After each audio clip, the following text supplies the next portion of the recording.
Superman, where are you now? Where everything's gone wrong somehow. And we're not just making promises that we know that we'll never keep. Hey, everybody. Sorry, I am crooked. I am off-centered. We got to fix a lot of this stuff. How are you guys? So sorry. Somebody sent up a bad signal. Just needed to pull it together for them. You know, sometimes people you care about need you for whatever. Hold on a second. Is that at least, yeah, that's a little better anyways. How are you guys? Hope you guys are doing well. I make a commitment to the people I'm close to that when they need me, they can always reach out, and I will always make time for them, even if I'm about to go live. True story. And it was put to that test. And we do what we do, right? So sorry I'm late, but I know where my priorities are. And every little thing's going to be all right. You'll never know the details of what I'm talking about because that's the kind of person I am. But I will tell you that know that some people are really worried about the hurricane right now. This hurricane is boom diggity, buddy. All right, these are two major blows right in a row. And in a moment of honesty, every single part that's about to be affected by this Category 5 is 100% where I have toured in Florida. Like cover to cover. It's every piece of it. And yeah, there's a lot going on. There's a lot going on for this. All right, I got to get this situated, and I got to do one of these. Yeah, I'm coming in hot, everybody. Coming in hot, but let's be brutally honest. Brutally honest. That's kind of what you think. You'll like Brandon when it's a little bit for the love of Pete. How are you guys? Have you guys been anybody else been able to see the Aurora Borealis? Right here in my backyard, we got a glimpse of it. It was super cool. That is astronomy at its finest. I'm a big fan of astronomy as well as astrology. So much so that I have a really super cool class coming up. Hey, did you guys catch Penny and I this weekend? It was pretty kind of cool. Like, I'm not gonna lie, it was a lot of fun. It was good to be like hanging out with Penny again. And by the way, for absolute certain, spent some time this morning to help her with the cat for sure. George is missing, and it is Penny's got a really high threshold as a human to put up with stuff, and this is bothering her. And you know, you can visualize things, you can see things. I hope I was able to help her with that. But man, oh man, you know, knowing that a cat is missing that you have to kind of show up to and find and you're responsible for. I mean, she's doing everything she can. It's one of your kids, for crying out loud, right? And that's what we do around here. We help people and their kids. So anyways, astrologically, are you guys feeling like this Mars opposition to Pluto? Everybody just wants to be a jerk. Right? Everybody just, you can see it everywhere. People just want to give you the smackdown. They want to catch you say one thing and then correct you. They want to be able to kind of say like, hey, we're going to be, you're going to be, a super duper special star. And then they go, oh, no, you're not. And astrologically, it's in everybody's like crux right now. And I had to pull myself back from it and not being all that whatever.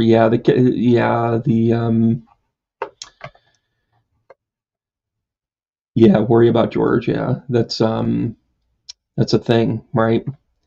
And I think that when people begin to, kind of go through all of the aspects that you have with cats and dogs and everything else, it's a thing. I mean, it's a true thing. I'm going to skip astrology here. I'm not going to really talk too much about it, but I am going to say that boy, oh boy, is there a very true to form thing going on here. You're also experiencing right now the grand trine that's going on in the sky. That's actually a water trine. So you have Saturn, you have Mars, and you have Venus. So you have, Mars and Venus, of course, are, natural oppositions. But when they get together in trine energy, they get really stabilized in the creative way. And this is hard work. I think this is part of the reason why so many people are frustrated right now. Um, Mars is going to go full opposition here in the next couple of days. And it will be on the 17th, on the full moon, is going to be a thing. I'm actually releasing a video tomorrow. I've been doing more videos kind of behind the scenes, not necessarily in the live format, although the live format is cool. This will be uploaded. And it's an interesting look at Harris and Trump and what's going to go on through this. There is an October surprise in the charts, in both of their charts. Kamala is definitely one of the financial varieties, and Trump is definitely in the public limelight. It's also when he's supposed to be sentenced, and are all of the Supreme Court justices really behind him, and all that other good stuff. So there are some really whole bunch of stuff, right? That are coming. But right now, this trine energy, this water trine energy with Saturn, Mars, and Venus. And again, when I said I'm going to skip the astrology a little bit, I still want to talk about it. I'm just not going to pull up the thing. There is a part of you that wants change in the most subtle ways. Like, I think if everyone could be told, yeah, you can change and it's not going to hurt, we'd all do it. We would all do it because we are this thinking mammal. And make no mistake, we are not truth seeking as a human, as a population, right? We are actually a very social creature. We want to fit in. We want to see, we're more worried about the Joneses than ourselves. Well, with maturity, you become that kind of grizzled person that's just like, I don't really care what the neighbors are doing anymore. And, that's shown as being ornery, that's shown as being, whatever, right? And the reality is that it's a dose of maturity where you finally say, I am no longer in the social construct. And once you do that, it's actually very freeing. It is very, you almost can't believe that other people don't do it. Being somebody that works for themselves and does this work, and, the balance of it is, I kind of get to, do creative things all the time and meet people. I've got a field trip and a retreat this weekend. The leaves are going to be perfect. We're doing a foliage retreat. We're going to be sitting out in the woods. We're going to be absorbing that energy. It is about our reconnection with nature, with ourselves. We're going to be doing sound healing work. We're going to be eating really good food. And it's not just, it's soul food. It's just not like, hey, I'm past the Nutter Butters. Like, it's better than that. It's things that are going to enrich us, right? Give us energy, give us power, give us strength. And when you recalibrate this, when you recalibrate yourselves and the people that are on this trip with us, they're all warriors and they just don't know it yet. And I think it's our divine obligation that when you have things in astrology that give us an opportunity to balance, in this case, the male and the female energy along with our structure, to not go overboard. We have a male and a female running for president right now. It is very easy to become the oppressor when you have been oppressed. Martin Luther King talked quite a bit about this to remind people that were being oppressed. Like, when you get into power, it's not your obligation to turn around and shit on the next person, basically. We have to begin to recognize that this is about balance. Balance of power is not women rule, but it's time that we put women in charge. And I just said a lot with that statement. And I think that the nurturing that needs to come along with these next steps are incredibly important. The self-accountability that needs to come along with it.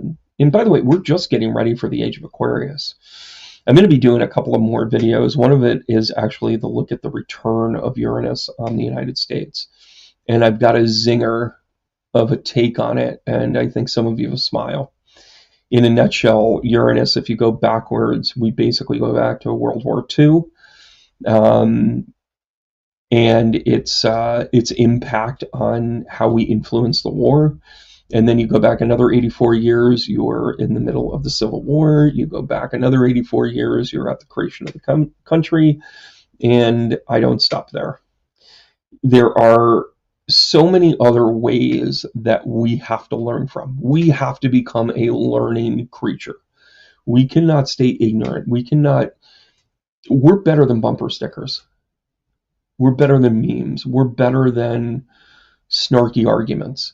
And listen, I was conditioned that way.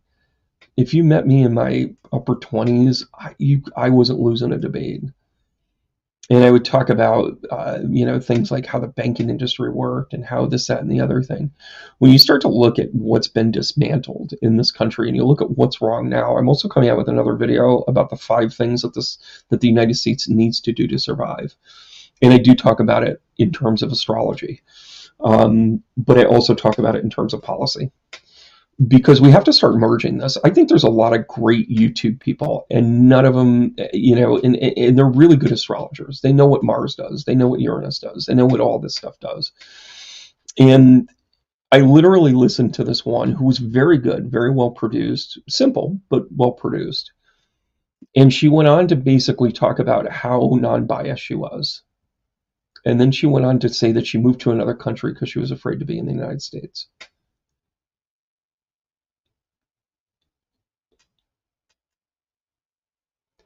Knowledge is power. It is not for your divine safety.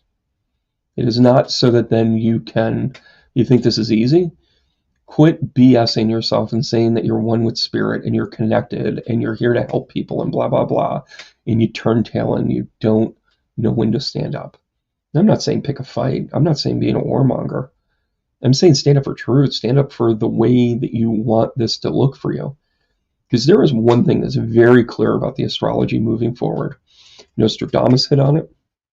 Edgar Cayce hit on it. Baba Vanga hit on this. Even Saint Malachi hit on this with his prophecies with the popes. We are coming into an age where we really are going to dictate where we're going to go with this. Right? And you look at kind of where we got to, and I love it when people say, oh, the forefathers, when they wrote everything, this was their intention. Meanwhile, they bastardize everything else attached to it, and it becomes it's been so manipulated. It's been manipulated like the Bible. Our Constitution's been manipulated. Wholesale. You mean to tell me that the president a former president can form an insurrection, move the working parts, and then later on go, sorry, maybe I missed it by a hair, and serve no consequence? I'm not saying string the guy up by his thumbs, but don't ever let him be in that spot again. It's a critical failure, and we're going to be left to fix it. It's our choices now. It's how we present it. Is it about a vote? Yeah, sure. Okay. It's also about an action. It's about how we're going to present this. So even when I do these readings, I want you to pay attention to how you approach your life. We're about to come into a time, there's going to be 3 words that are going to become a way of life. Once upon a time, I used to teach a class called, it was such a good class, I can't remember it now. But it was intuitive living. It later became conscious living, but intuitive living. And the gist of it was, how do you synchronize all these things that you've learned, all of these classes that you've taken? Sure, you understand chakras and you understand how to, smudge, and you know how to, position your crystals, and you know how to do dream work. And then, you get into, some more complex things. You start working with tarot and astrology and that sort of thing. And that's all fine and good, but I watched a lot of people become collectors, and they were all hobbyists in a nutshell. And by the way, I think there was a very key and critical part to the collection part of it, where you're like, I'm going to try shamanism for a little while because I want to see if it resonates with you. But people were beginning to look at it as accomplishments. Like, oh, I'm a Reiki master teacher. Bullshit. You sat through 6 courses. You don't understand anything about healing energy. And I'm not saying you can't have a legitimate education online. I'm not saying you can't go to those classes and have those things. What I'm saying is the crux of it was when you were able to apply it and start to live it and work it, right?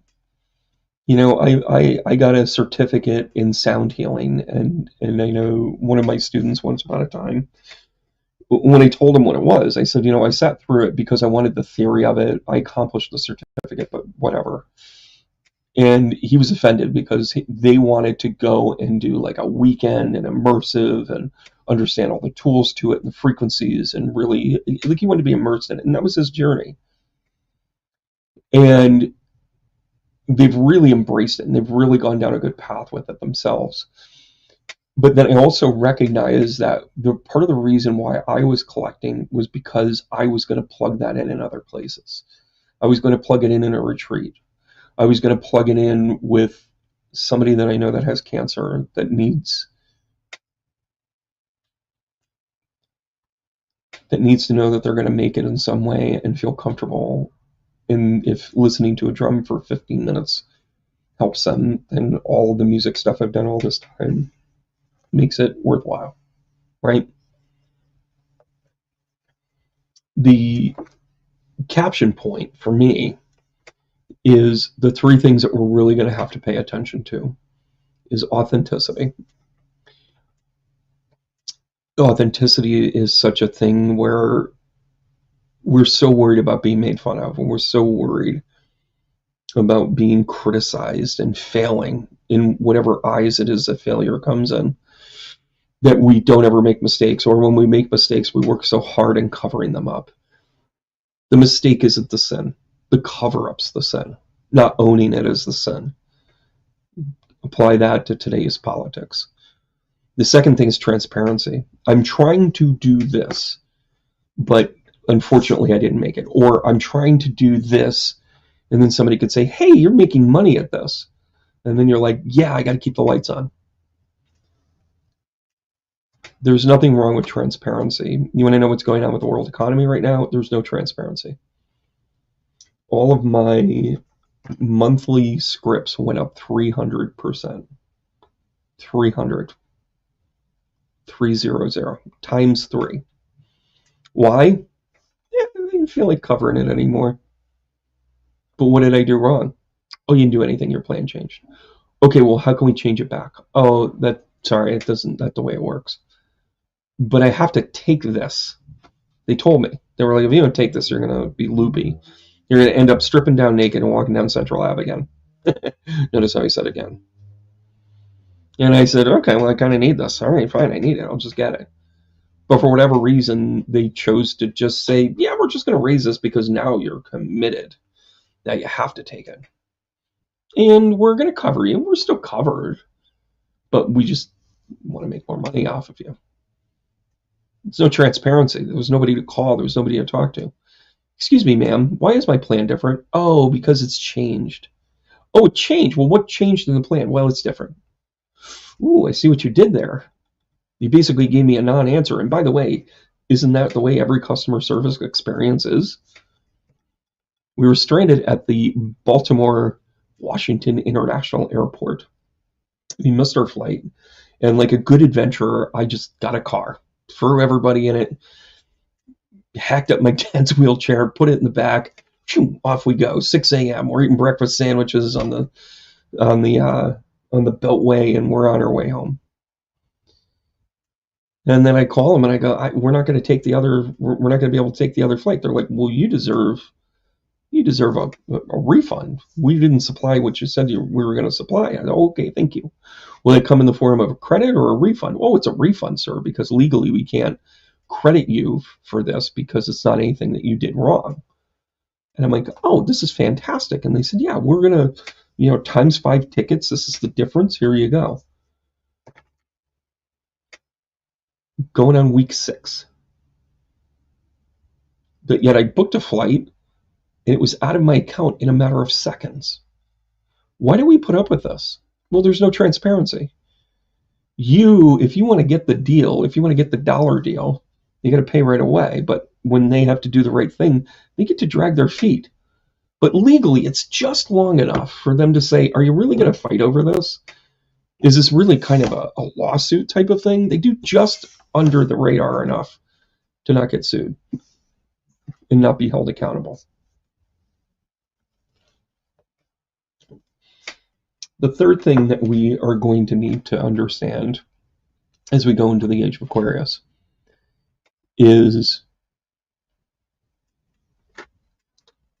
it's no longer a point of sympathy or empathy to take care of others. It is a source of duty. Guilty is charged. There are people in this world that thrive on making sure that you know that they donated sandwiches down at the food bank. And they will tell you time and time again that they're making a difference in the world. And there's some truth to that. And I don't want to bash the tuna sandwiches you donated. But we have to start to understand that there's so much more to this. Our systems are broken. Our systems are broken at the border. Our systems are broken for the homeless. Our systems are broken for the veterans. Our systems are broken so maniacally that it looks intentional. And what happens when the shit hits the fan? Ask someone in North Carolina. Now, by all intent and purposes, the role of government in that is to provide umbrella support, things that they can't have locally.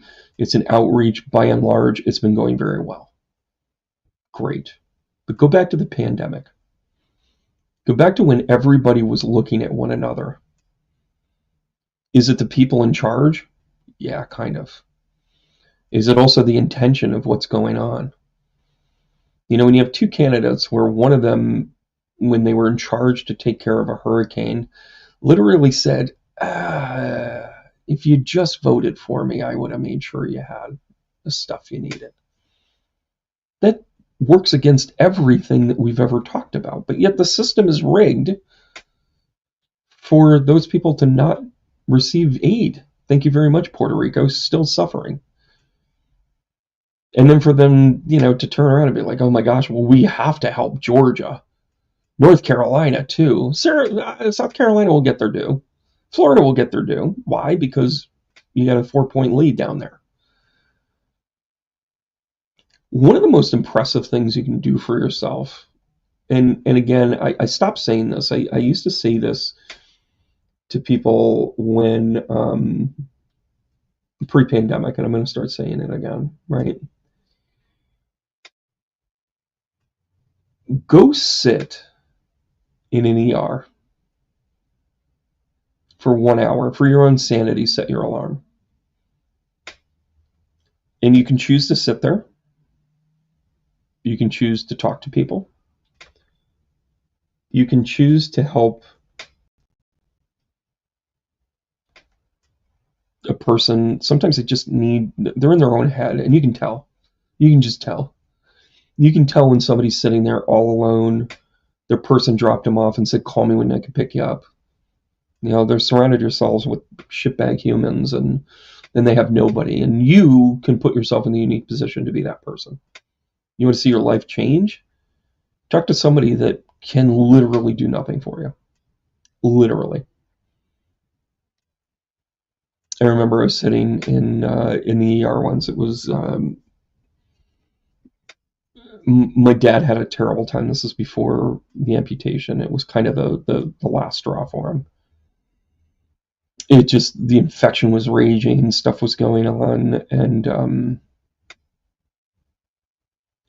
I went down there and I was sitting with him, and I couldn't stay because I had like a home party or whatever, and I'm like, Dad, this is coordination with my sister. Everybody's great. Like we're all on team parents. We're all on team dad, team mom. But we couldn't. We had to approach it from the standpoint of like a triage, right?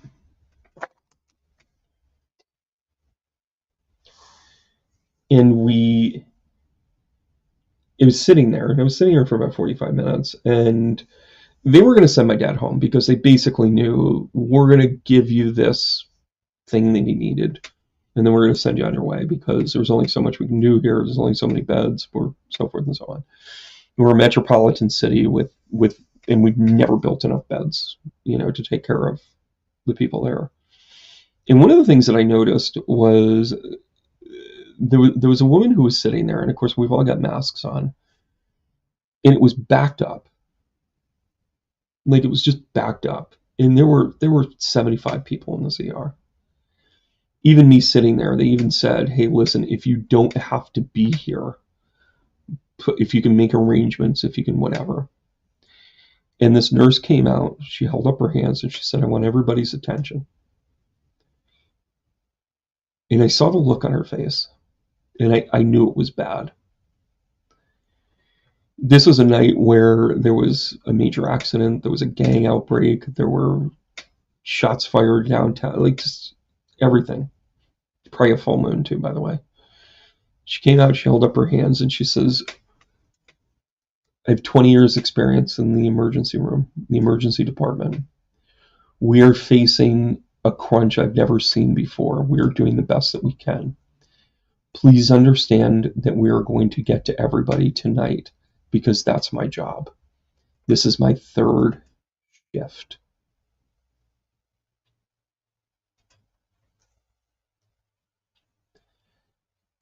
And I know what that means. I know enough nurses. I know that means that she went back and she got a 20-minute cat nap. She had her tuna sandwich. And then she walked back out and said, okay, who's next? Okay, what's going on? What do I need to hear? Whose blood pressure is whatever? When are these beds freeing up? When can we get into this wing? Send them to the cardiac wing even though they've got a broken leg. Blah, blah, blah, all that stuff. All those decisions that you make on the fly. And when she raised her hand, it was almost like she was trying to get everybody's attention, but she was really surrendering. She was surrendering to the moment because she saw this sea of humanity. This one has an infection. This one just doesn't know what's wrong. They feel dizzy. This one fell down. They're still bleeding. Bleeding on the floor. There was a woman whose arm was bleeding, and they just came out and mopped her. They're like, can you get up so that we're required to mop this by law. But they weren't seen. And it's very easy to start to say, oh my gosh, this hospital's terrible. This hospital's whatever. No. No. They didn't have the resources. They didn't have the resources. Now take every single one of those people with a broken thing and an infected this and a psychotic episode that and blah, blah, blah, all that other stuff. Not that there were psychotic people there, but you understand. And now just call them immigrants.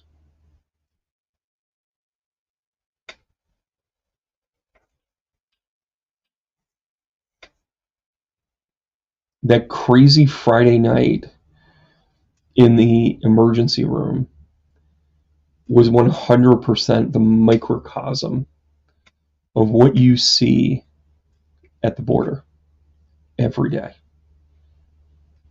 And you can sit here and say they're illegal and blah, blah, blah. They're illegal by definition. They're not illegal because of intent.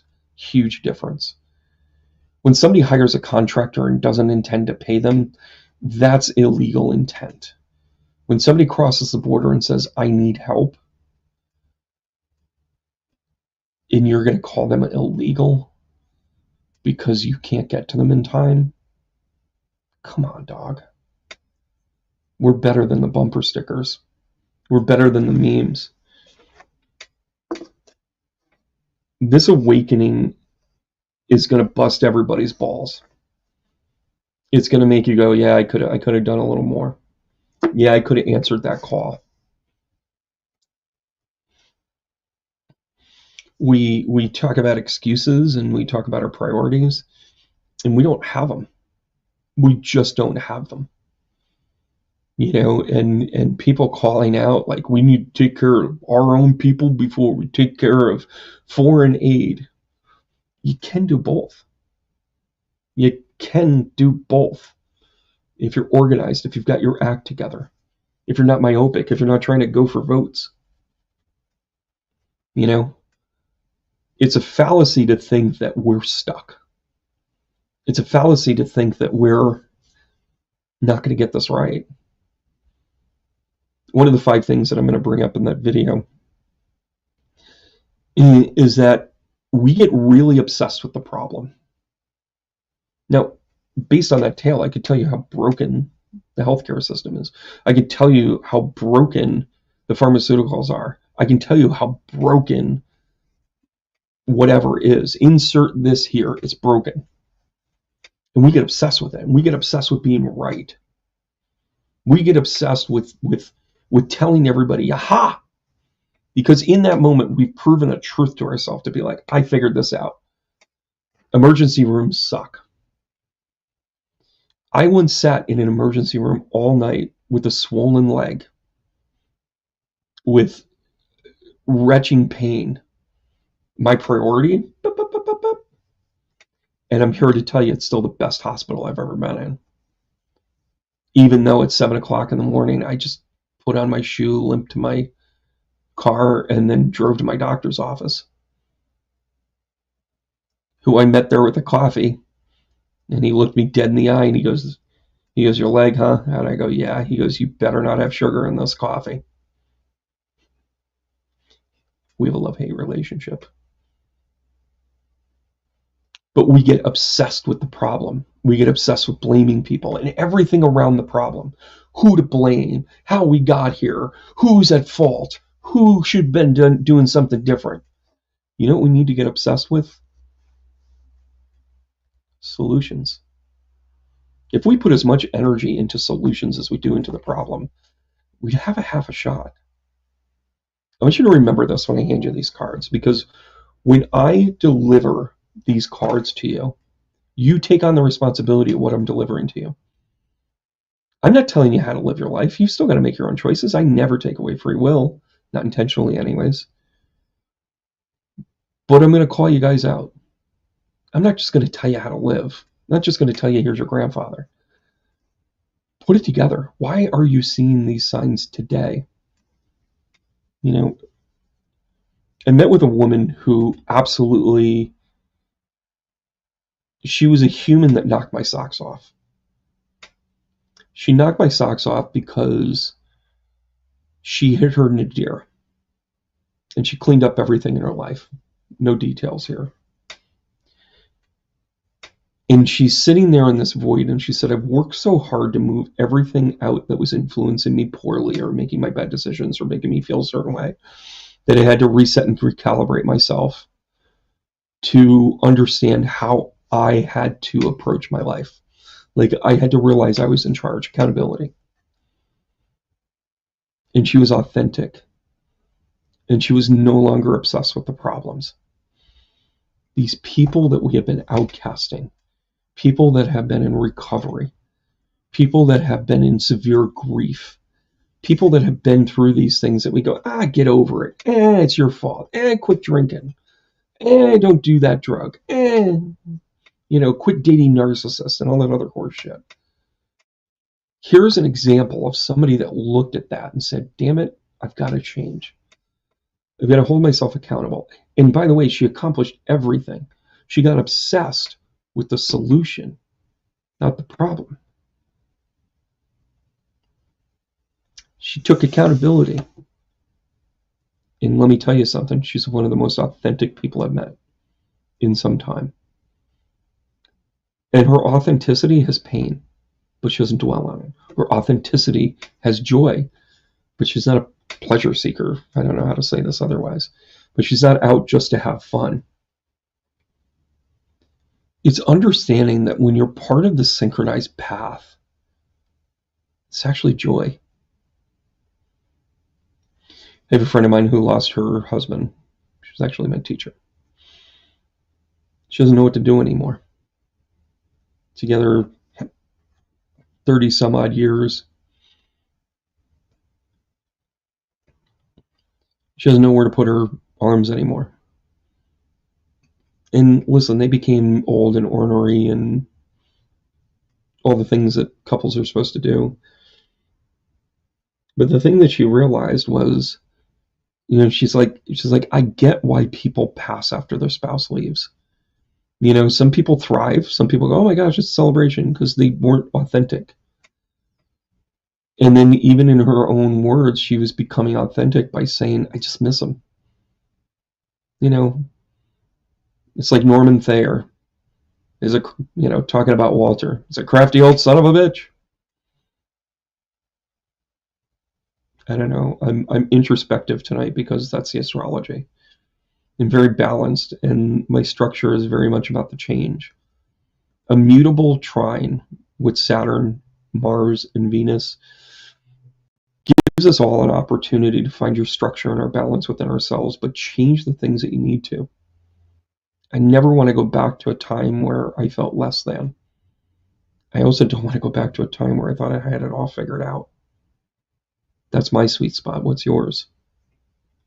All right, guys, let's shuffle up and heal. By the way, you guys like my Snoopy cards? The Snoopy cards are getting quite... I actually had somebody request a reading. By the way, go to tbrandonruss.com. Oh, Matt, how are you? Yeah, I knew you were going to be okay.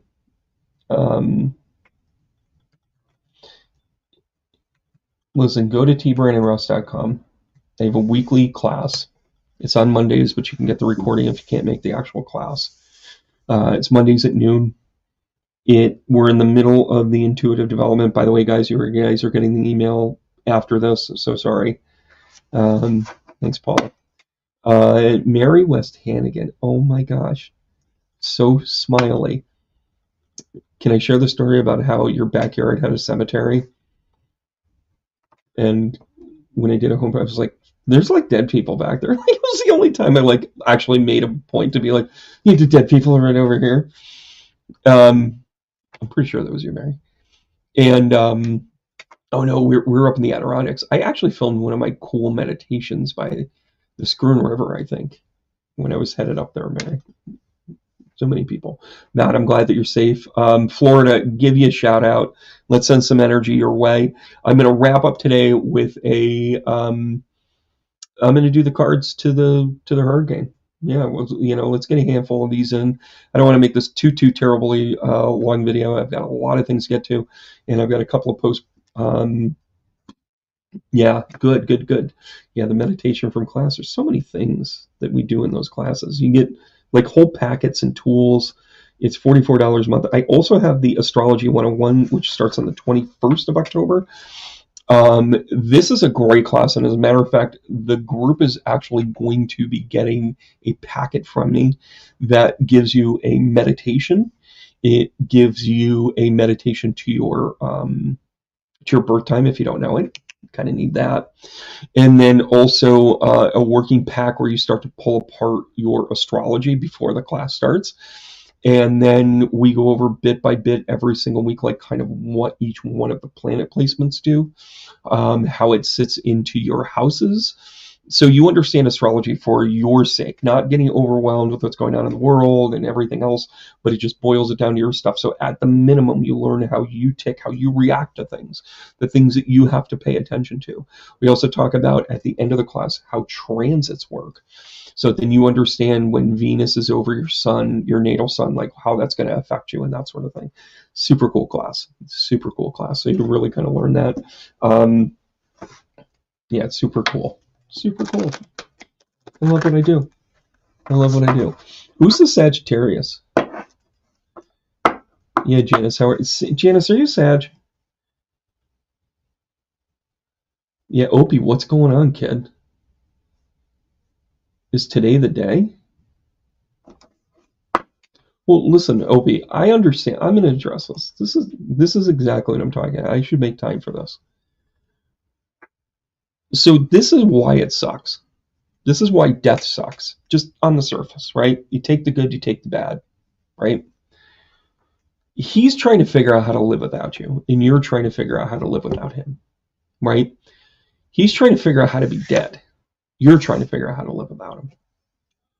One of the things that we take for granted is that they're always going to be there and nothing's going to change. That's the truth.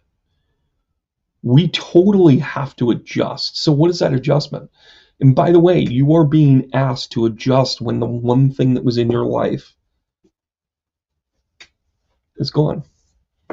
Whether it be your husband, whether it be your spouse, your better half, right? Opie, yeah, I hear you. Opie's saying it hit them hard. And guess what? Good, I'm glad you're sharing it. You're not the only one. Listen, it's October, man. It's about, we got a few more days here in Libra. And then we move into Scorpio. And guess what? Scorpio, it's hard. This is about transition. It's about change, right? You've got Mars in Scorpio, I think. No, Mars in Cancer. You've got, double check that. I don't like to give up bad information. Yeah, we got Mars in Cancer.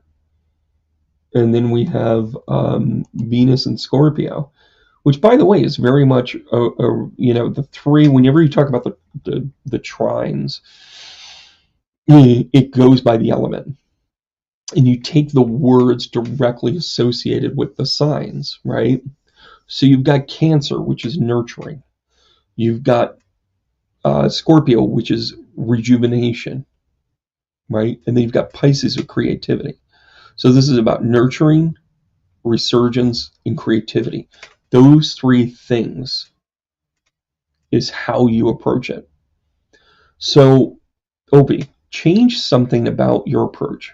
And again, I'm not saying you've done it wrong, but this is a great time to love yourself through this and to be able to say, like, hey, let's do this differently. Maybe it's sitting in the church. Maybe it's sitting in the cemetery.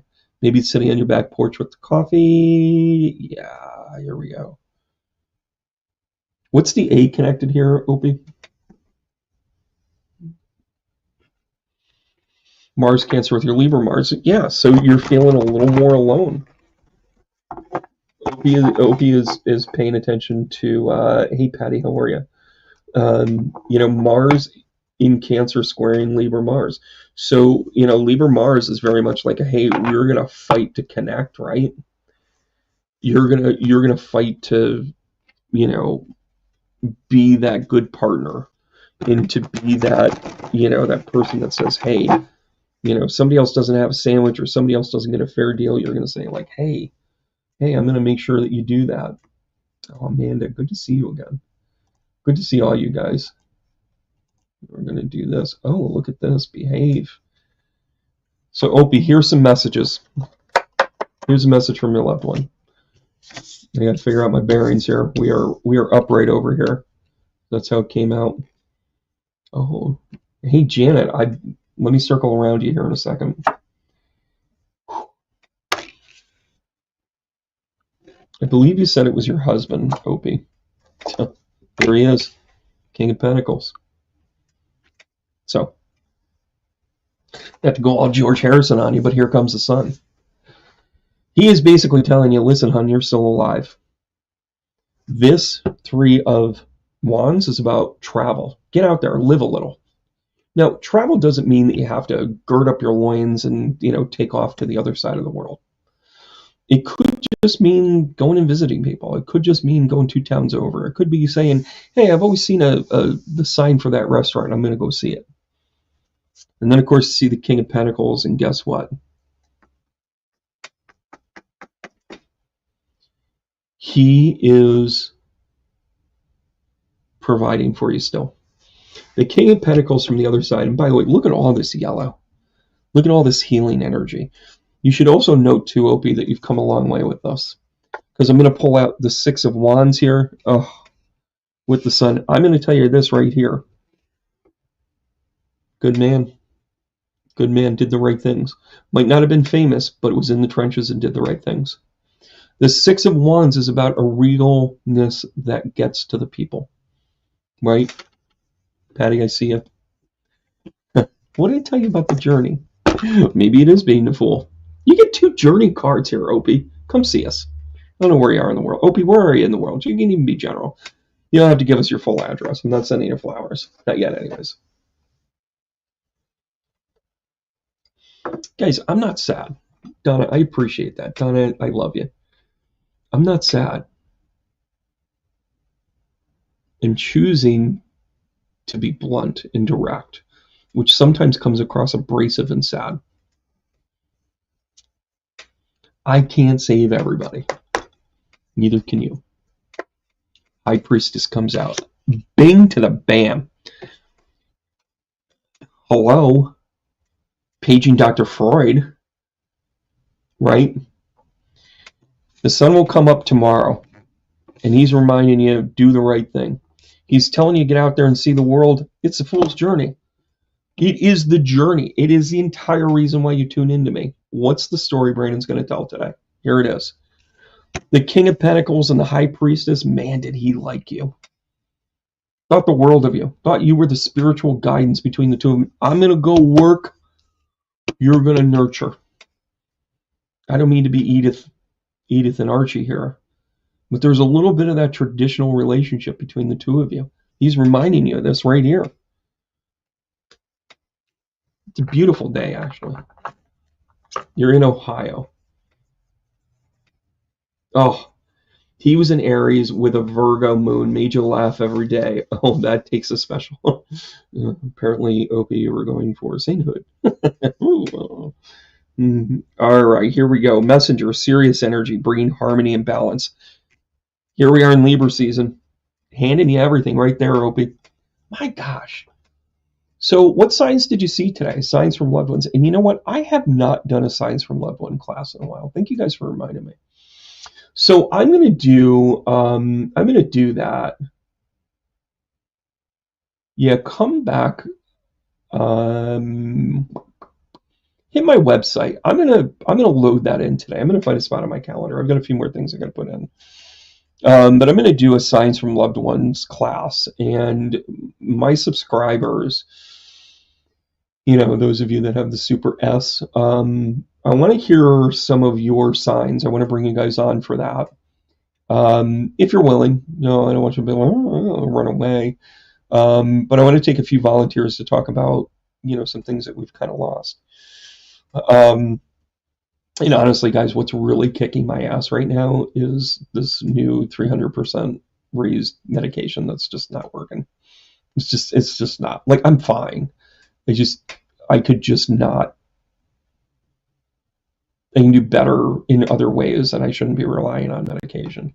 That's one way to be able to go. But the Signs from Loved Ones class, I'm due, and this is reminding me of that. Yeah, Patty, I see you raising your hand. I'm going to get to you in a second. Trish reminds us, hey, listen, tomorrow's another click around the sun, brother. That's the way it is. By the way, you got a hurricane gliding up your ass right now? Take a deep breath in. Enjoy it while it's here. Everybody's going to get soaked a little bit. But guess what? You're a sunshine state. It's going to dry out. What are you going to have left? I don't know. One of my, the time going down to Florida, I met a lot of awesome people. Incredible, awesome people. Influential, inspirational. And they were scared shitless. These are people that have their act together. These are people that are like, it's another hurricane. It's a Cat 5 after a Cat 4. They're worried. They haven't dried out from the last one. Here we go, everybody. But Opie, your husband's giving you the sunshine of his life. Reminding you to do the right thing. Go out and adventure. This is about balance. The king and the priestess get together. Oh, what a day. Opie, thanks for tuning in. Thanks for always supporting things around here. I appreciate you. All right.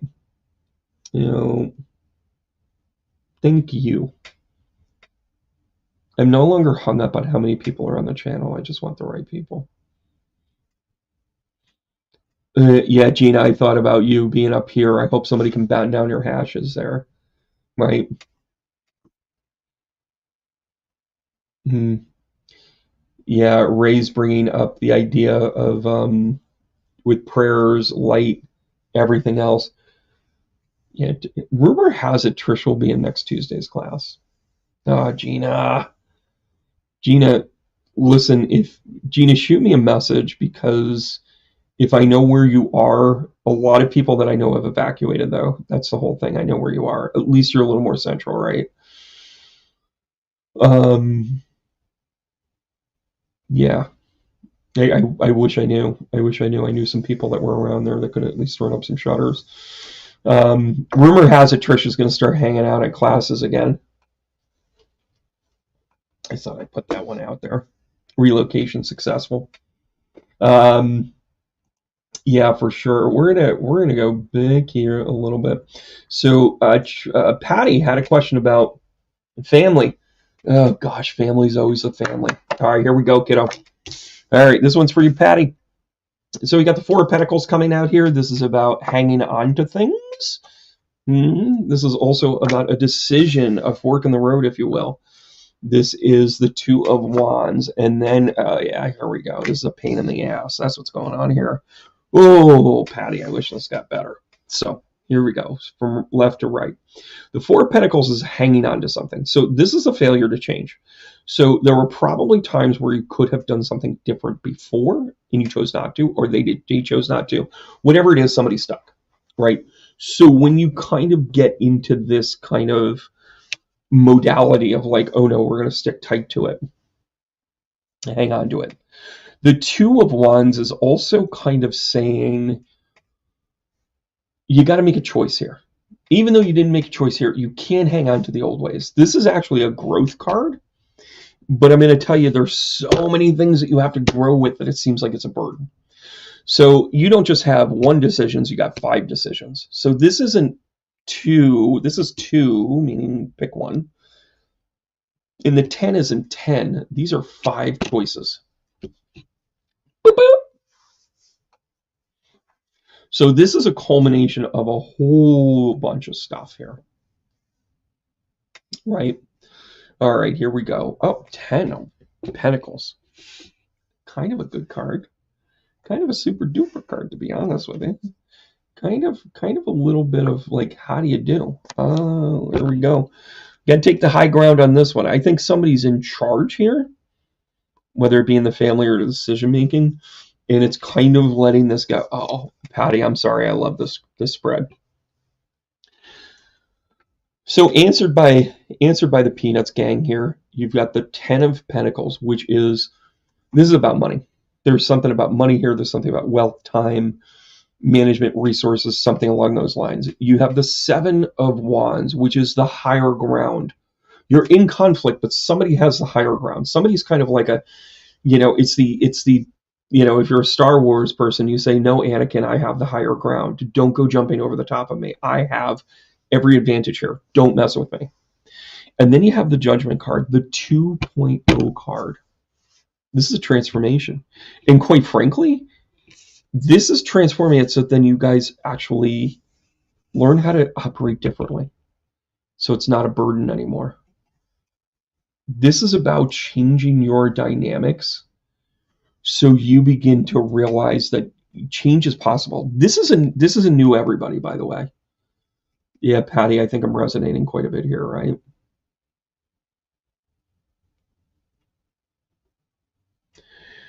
So here's the good news.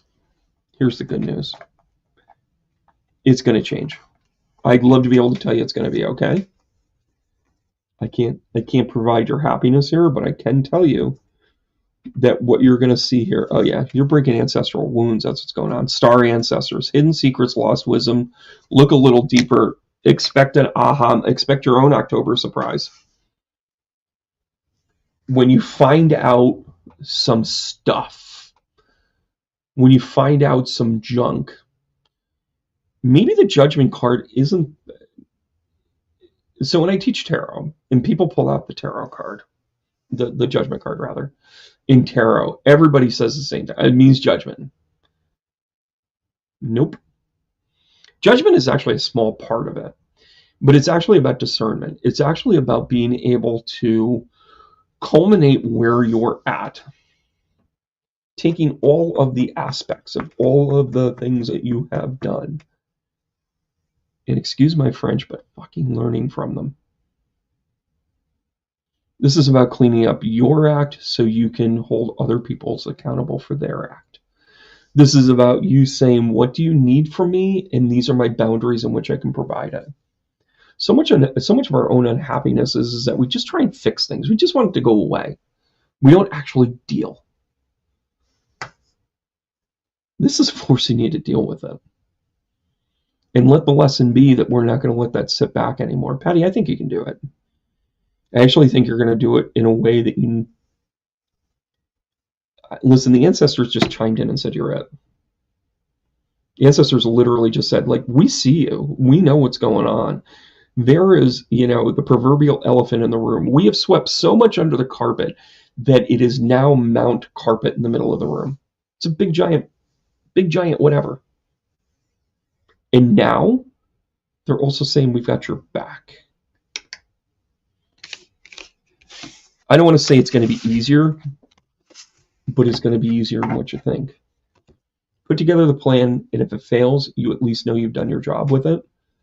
I think you just got to be blunt. That's how it shows it to me. Patty, light and love to you all the way around. Heart taps on this one. Because I think you are absolutely picking it apart, and you're right in the middle of it. Yeah, here you go. Hey, kiddo. Hey, Gina, how are you? By the way, those of you that don't know Gina, she is my part-time stalker. She comes up from Florida. She sees me there. I was in your backyard, but I think we were just missing each other. All right, kiddo, I'll see you here soon. Let's get you some cards, though. Let's pull this one out. Oh, here we go. Oh, as White Snake would say, right through the heart. So this is kind of like right now you're probably stuck in shoulda, coulda, woulda, right? And listen, I get it. I understand it. Hang on to it, right? Where are we going next here? Yeah, here we go. Queen of Pentacles. So this is kind of a practical approach to this. Hang on. Let me get there. Oh, yeah, here we go. All right, 2 in a row. This could represent 2 hurricanes. This could represent you finding balance in all of this. Notice how the waves are a little bit rocky here. This is one of the soulmate cards, but it's also understanding that it's kind of like it's not all good, it's not all bad, but it's definitely in balance. So you have to do this juggling act. I think what this is representing is this is kind of like, oh crap, I probably should have boarded up before I left, just as a matter of ad hoc. I should have just done it, right? Shoulda, coulda, wouldas. The Queen of Pentacles is like, okay, but I know who I am. Heart, happiness, whatever. I've got insurance if things go catastrophic. I've got the things that I need to, the safety things. Just it's a preparedness about the practical here, right? And then with the 2 of Pentacles here, this is about finding your balance afterwards. It is a juggling act. It is absolutely you going, okay, I'm trying to do this and try to do that. Oh my God, kid. 3 of Swords. This is heartbreak. And this is loss. Something's going to get hit hard. There's going to be some loss on this. Let's hope we mitigate it, right? And then you have the Page of Wands. This is something new. It's a new adventure. Maybe this is you saying, I'm just going to be in New York. Maybe this is you saying, you know what? I don't like that house anyways. Maybe this is you saying, I'm going to try something different. I know you got a job. I know you got a way to go here, but here we are. Oh, and then we get 6 of Swords. I love this for you.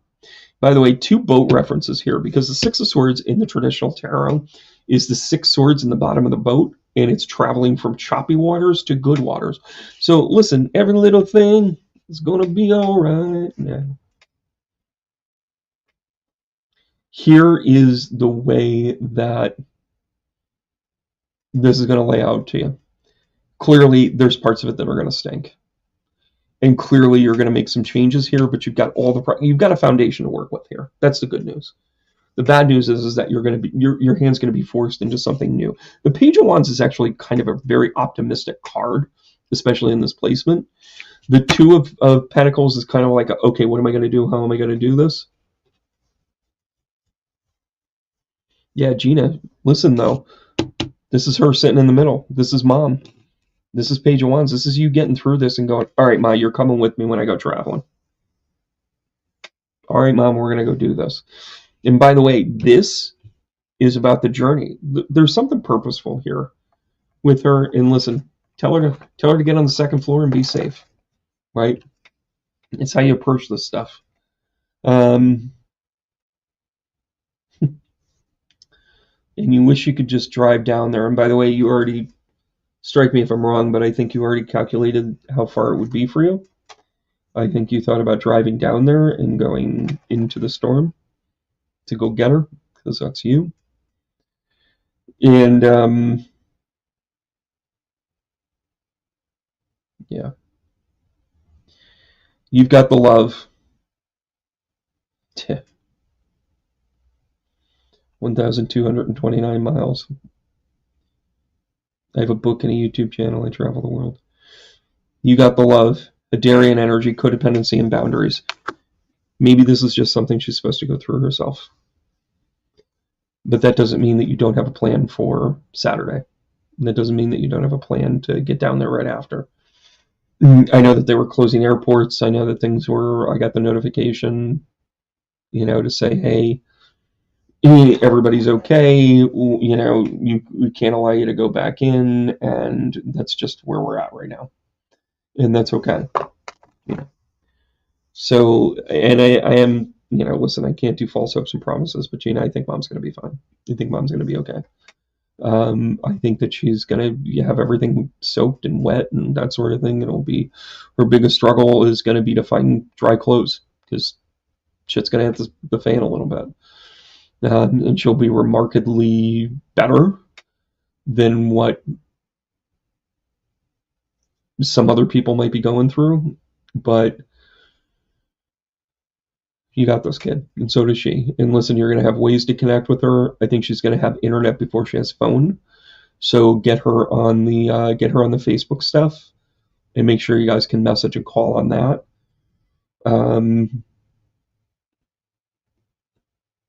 I don't think she's going to have a phone for a week. I think she will get internet though. So again, get some sort of internet, FaceTime, even go through the Facebook app or whatever, and just make sure she understands how it works, so you guys have a backup plan, because I don't know that the phones are going to do what they're supposed to do. Just want to give you that. All right, kiddo. Let me know when she's safe.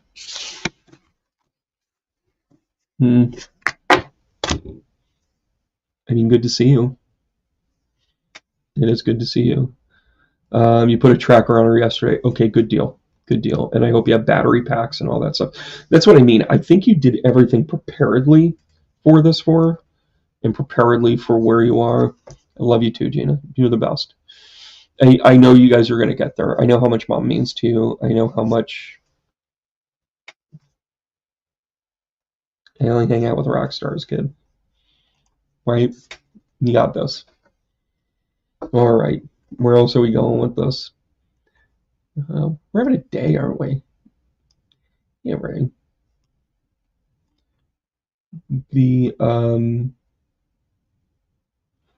Yeah, there we go. Yeah, Janet, I kind of like this comment here.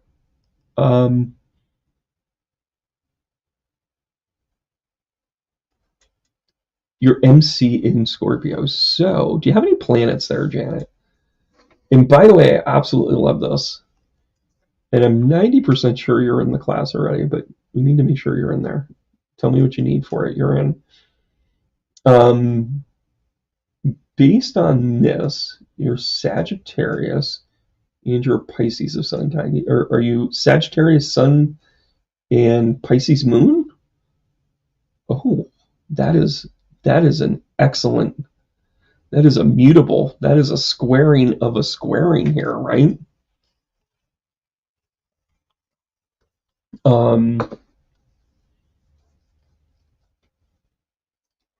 Yeah, that's a good point, Trish. Trish is bringing up that maybe it's there's some stuff with Helene still kind of wreaking its havoc on it. And who decides this stuff? The Milton thing. And come on, dog. Um, yeah. All right, here we go, Janet. Hope you're ready for this one. Mercury, Venus, Saturn, and Lilith, all in the 10th house. Oh, well, if that's not okay. So whenever Saturn sits in a water sign, it's relative. It's not as uncomfortable as Pisces, but in Scorpio, it's one of those things where it's kind of like I don't fit in. You just don't feel like you fit in sometimes. Venus, you're kind of like I want to, like you chase the Beatles or you chase the Grateful Dead for a year. Like you just have that tendency. And Mercury, it's kind of like well, I've got this grandiose idea. I want to be able to, let's start a reservation or let's start a commune and then we'll go and we'll rock it. And by the way, Janet, I will be back down to Florida. Don't you worry. You've got to be safe here too. Right? No, in the 9th and the 10th. Okay. All right. So it's all about your learning. It's all about your learning and kind of how this is. Of course, I've always fancied you as a teacher here. So the Page of Swords comes out. This is about recognizing maybe this is an initiation of something new and really kind of an uncomfortable new, because the Page doesn't really have functionality, right? The Page doesn't have definition. Forget about functionality. The function is we're going to go do this. The actual methodology turns into like I don't even I just I mean, look at it, barely carrying the sword the way it's supposed to. And then you have the High Priestess. The High Priestess speaks to the magical idea that you are going back to some basics and some ancient wisdom. And dare I give you the Strength card? It seems like rock and roll to me. So what this is kind of talking about, I think there's kind of the undercurrent of the storm. I think there's kind of an undercurrent of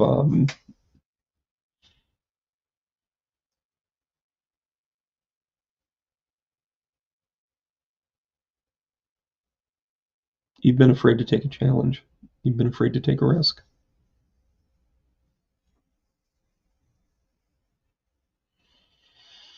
You have to remember that you really are divine and you really do pull on different things, Janet. You deal with things that are true to self in a way that I don't think you've given yourself credit to. So much so, I'm going to give you the Eight of Wands. This is a fast-moving deal. And by the way, the Eight of Wands is also, it's a synchronization. It doesn't always necessarily mean super fast. Sometimes it's the idea of being able to present it in a way where it's just aligned. A lot of people say Eight of Wands are like fast moving and super fast and blah blah blah, and pump the brakes a little bit. It means that it's aligned, the big things and the small things.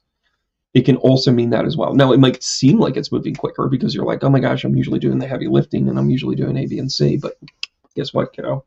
You're in good space. And then you get the King of Spades here, which is the King of Swords. Connected to the High Priestess, there's certain combinations that are like super cool. This is masculine and feminine divine. By the way, this is absolutely talking about Venus and Mars kind of rocking together here, right? So you have this kind of like self-love connected thing along with Mars knocking it out of the park. And it's allowing you to be able to go like, okay, here's what we're going to do. We're going to align right here in the center. We're going to align here so that then you don't necessarily lose out. Like you're going to know who you are when things do align, right? And then, let's just make the music. It's about creation. Earth signs kind of get a bad rap about being staunch and being grounded and blah, blah, blah, blah, blah. It's also very creative. Sometimes it's being creative with purpose and having the strength of expressing yourself, having the strength of being able to say, like, no, you know what? I'm going to go do this. But I'll tell you, the gut feeling that I'm getting from the lower three here, as we were revealing the top three, I think you were just afraid to go and do something. And I think that it's because it's new and because it's initiating. Maybe it is chasing Dave Matthews across the country.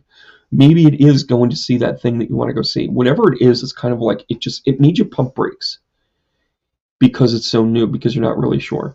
This spread should kind of let you know it's gonna land. It's gonna be okay. The things that you're working towards is a work in progress. You gotta have the strength to go see it.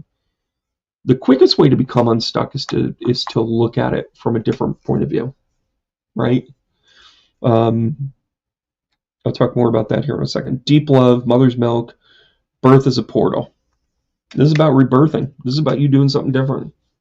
Oh yeah, Janet, listen, you can't run away from it now. And by the way, with Scorpio as your primary 10th house here, this is also going to be about you going out and how you can help transform people. But you got to transform yourself first. I remember meeting you in the auditorium down at Casadega. And by the way, that's the thing that I'm trying to coordinate right now. They're not answering my calls, but Cat 5. And this is why I love my office. I knock some stuff off my desk, and at my feet is a bag of Super 7s. I'm just telling you, I'm cool.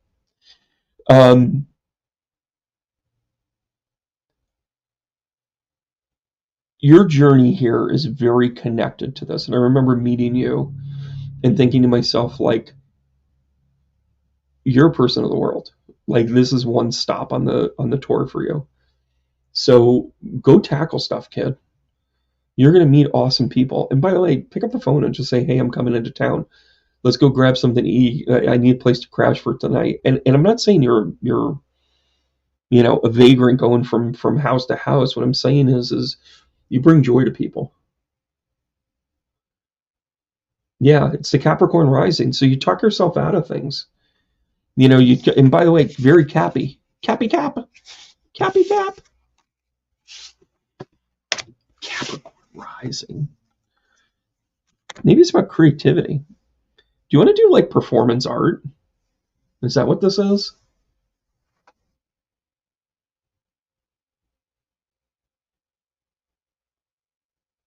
Janet? Yeah, we're all here. Do a few more here.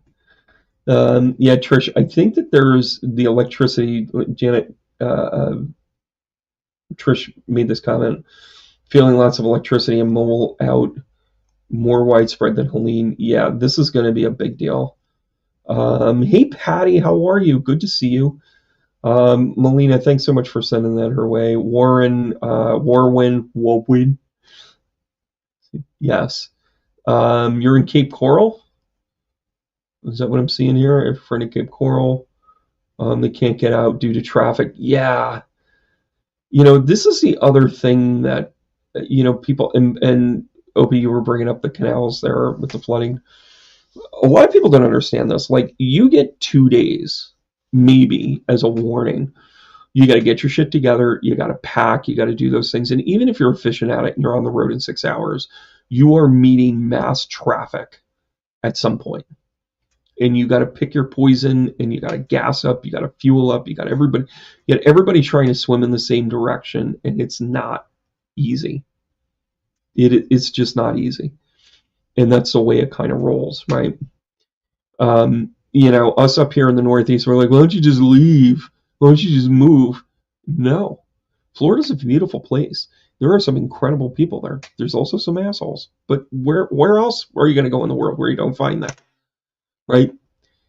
I saw this thing of this one person. They posted it, and of course, I crack up at this stuff because we're all about the memes. And she says, Mount Everest is littered with something like 180 people that died on Mount Everest. And they were all very ambitious people. So why don't you check your ambitions at the door? Because it's not always a good thing. I'm here to tell you that ambition is a great thing when it's appropriate applied, right? Climb Mount Washington, climb Mount Mercy, which is in upstate New York. Beautiful view. We get to see the other 46 peaks in the Adirondacks. So you have to kind of choose and pick your poison. People that are choosing to stay are saying to themselves, this is what I'm willing to tolerate. This is what I'm willing to do. I know somebody that lost everything in the last storm. I mean, everything. They got nothing. They got nothing. The water was coming through the walls. They had 17 feet or 7 feet of flood water coming through their walls. Coming through the walls. Not even coming through the windows and the doors, through the walls. It just decimated the house. Moved it off its block. And then I said, well, what about insurance? He says, yep, we'll see that in 3 to 6 years. They take the money every month, though, don't they? They take it every single month. Gosh, thank you so much. I see a few of you are joining right now. Thank you so much. You'll get my emails. Yeah, and again, it's a yeah, the protection class for sure. Yeah, but there you go, Rita. I haven't pulled you up here in a while. Thanks so much for mentioning the class and all of this. Hope you're still on.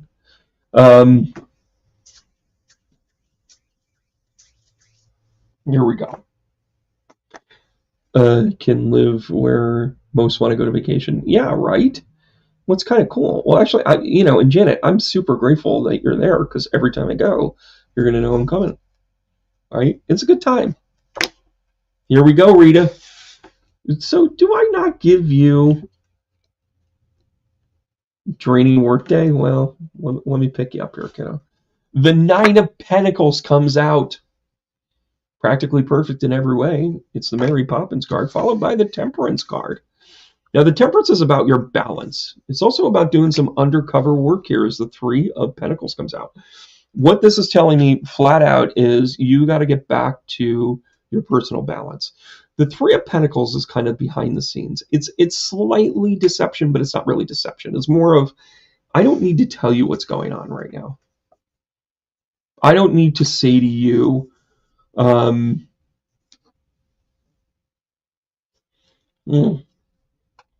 yeah, that's another dastardly thing. Janet just mentioned that Florida's kind of canceled a lot of insurance policies. Dude, you got one job. Well, it's too expensive to be in business. Okay, well, what's your solution? All right, here we go. All right, so we've got the Eight of Cups. Okay, so this is about, listen, this is the draining workday right here.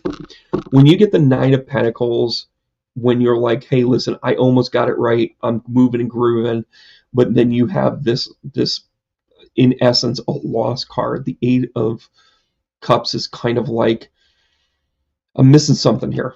I lost something here. I left a little on the table. This I think just represents how much you put out there, right?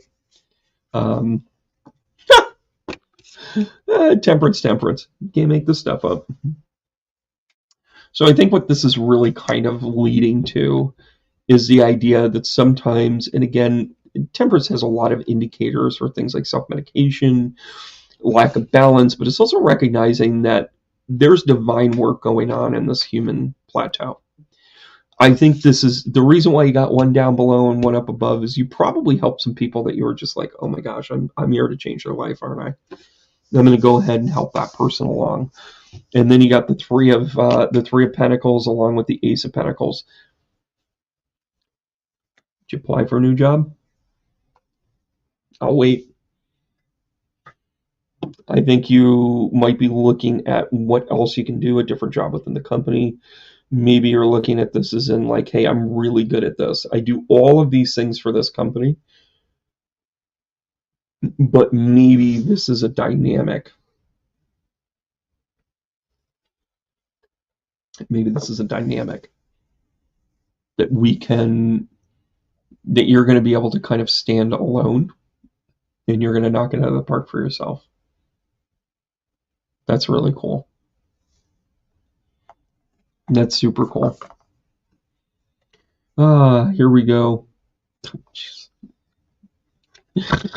I love my work. Lightworker Starseed, serve the world by being you. And I'm going to put this right here. We are on a double mission.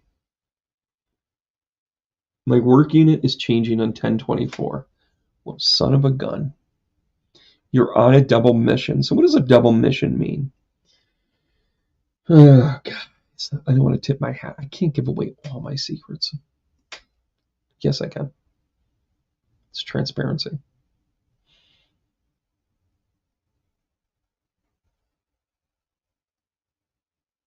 Whenever I do a video, I want you to watch this. And by the way, only if you watch this live will you actually hear me say this.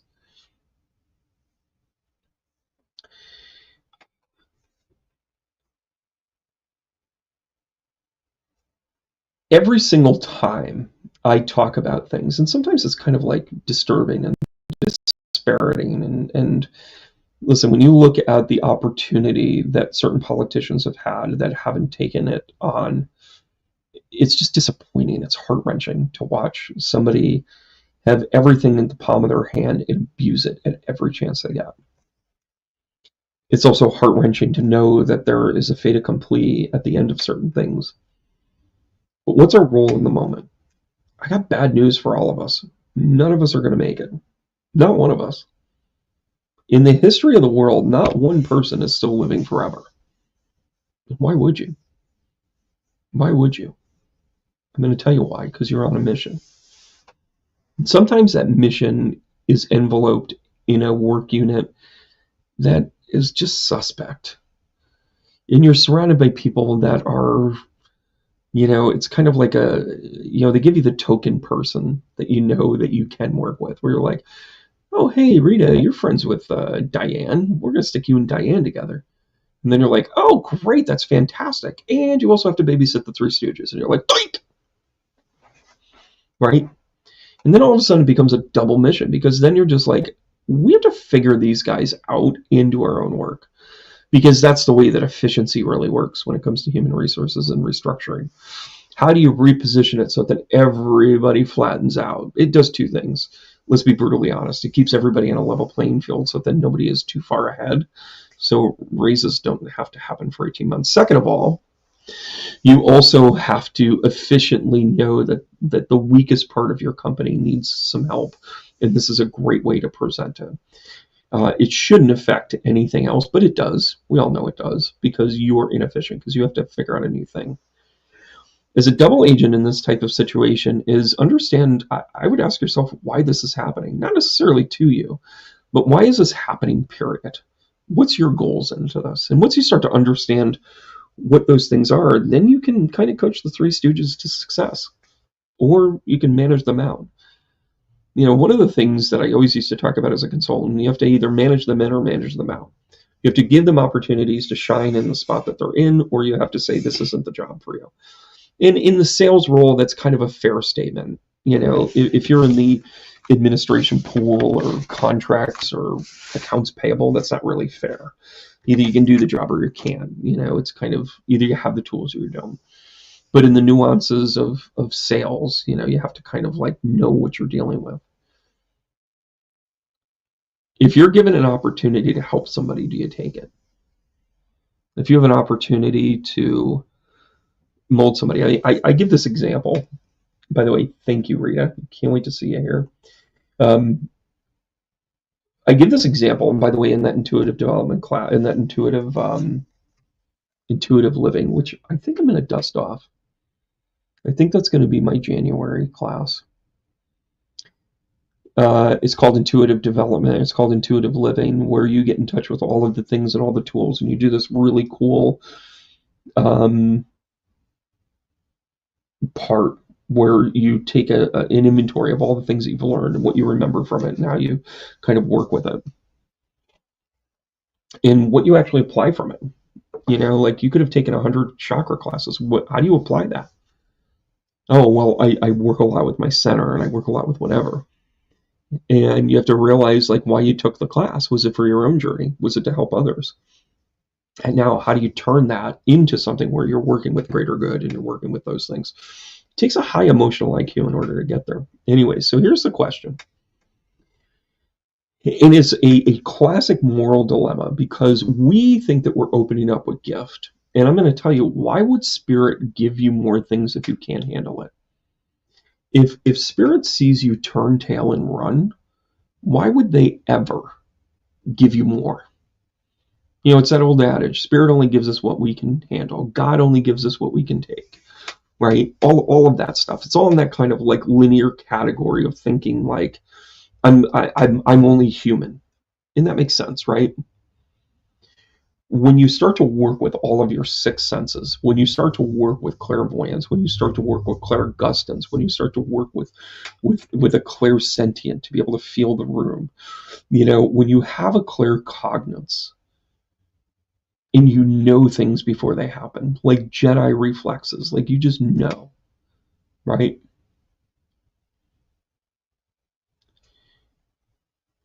That is an esteemed gift. And you're also on a double mission. They're not only giving you everything here, right? Good, Rita. Can't wait to see you. They're not only giving these things to you, they want to make sure you do the right things with them. I'll give you an example and then I'll get to the question. The example is you're working in the office, right? You got your clique, you got your friends. Maybe you do something after work, maybe you don't, but there's definitely a reputation and a status that you have within that office. And sure enough, somebody comes in, starts on a Tuesday, and you know in your gut, they ain't going to make it. You think about payroll cycles, you think about the management that's involved, and then you say, yeah, they'll be gone by the first of the year. They'll be gone the first weekend of the year. Now, do you want to be right? Or do you want to be obsessed with the problem? Or do you want to be obsessed with the solution? You can sit back and watch this person flounder. You can watch this person not get our systems, not be able to understand our mode of operation, not be able to understand what they're actually expected of them, how to work with a particular manager, how to work with a different department, blah, blah, blah, whatever. Inside knowledge that you have on some level to be able to ask the questions and make sure that it's at least in somewhat fair. Or you can kind of give a laissez-faire and say, nah, I don't really care about this, but I'm pretty sure that I just gambled a lunch if this person is out of here by January 10th, right? Do we want to sit in being right? Or do we want to help? Do we want to be part of the solution? Why don't you pull that person aside and say, listen, I've been noticing you've been floundering like a fish on the seaport right now. You are a fish out of water, man. You can't find your groove, can you? Why don't we go to lunch? Why don't we talk about some things? Oh yeah, Linda, the one that you report to, she's like this. Oh yeah, and by the way, accounting needs to see their forms like this. My advice is give it a day early. Oh, by the way, these clients, just, you know, be particular about them. Be specific. You've got to be able to kind of do this, right? Now listen, if your ego is fully intact and you want to be right all the time, you're not going to lift a finger for them. But if your ego is more into the greater good, you're going to help them along. I don't know if they're going to make it or not, but I know they're not going to make it if you sit around and go, haha, can't wait to go to Applebee's, right?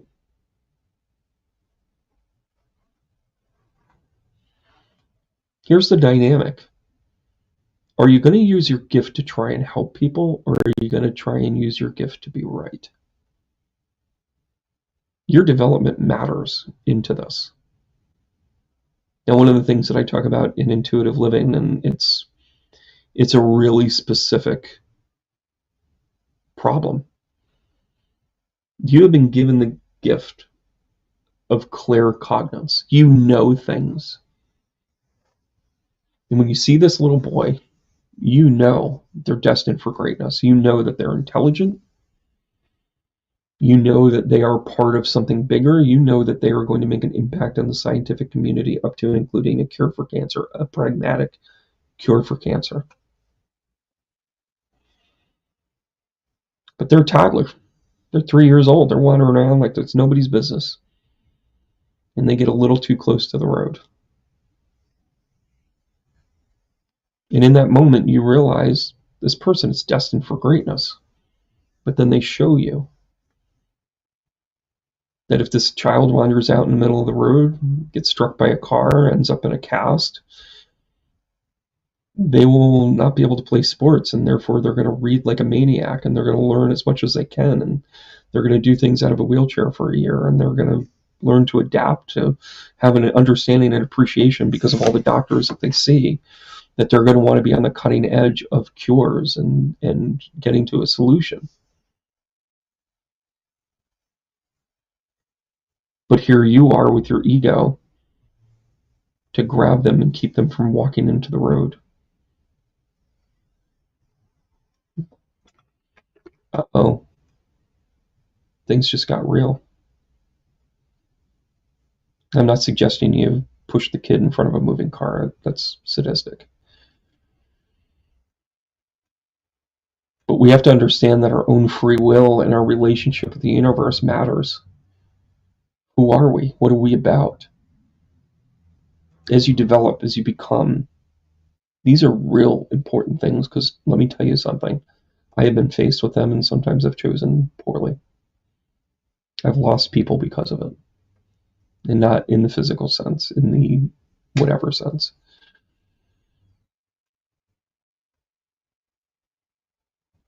Is your ego sitting in the idea that you know and you were there when that person got hit and it set them on a trail in order to find all the cures in the world and blah, blah, blah? Or do you do what we do as humans and say to the universe, you're going to need to find another path than causing this much pain in front of me? Every sane person is going to scoop them up and say, oh, no, no, no, no, no, we're going to go over here. Let's not go out on the road right now. No sense in renaming you Buick right now, huh? And it's not a hero's mentality. It's more of a, we don't want to see pain and suffering in the world. And if the universe needs this person to go through that, tell them not to do it on your watch. You can broker this. If you can manifest an extra $20 in your pocket of your jeans when you put on your jeans in the new year, right? In the fall here, then you can say to them, I don't need to be on the watch of something tragic. You don't need to learn your lessons that way. Universe, you're going to have to step up your game and deliver that to me now. All right, guys, let's do one more here. Hey, Jamie, how are you? Good to see you. Love your journey. Meeting people, friends of yours. Thank you for the referrals. Always fun. All right, Mr. Hurricane, Mr. Milton Berle, we're going to give you the Emperor. Oh, we are being a prick. We're being a jerk. The Moon. Hello, Moon. Deception, subconscious. Maybe we're moving stuff away. Right?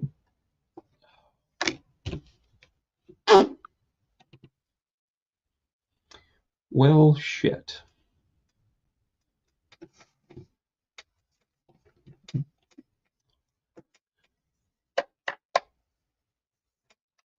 I don't doctor any of this stuff, guys. I don't have that luxury. Two of Swords, tough decisions. Should I stay or should I go now?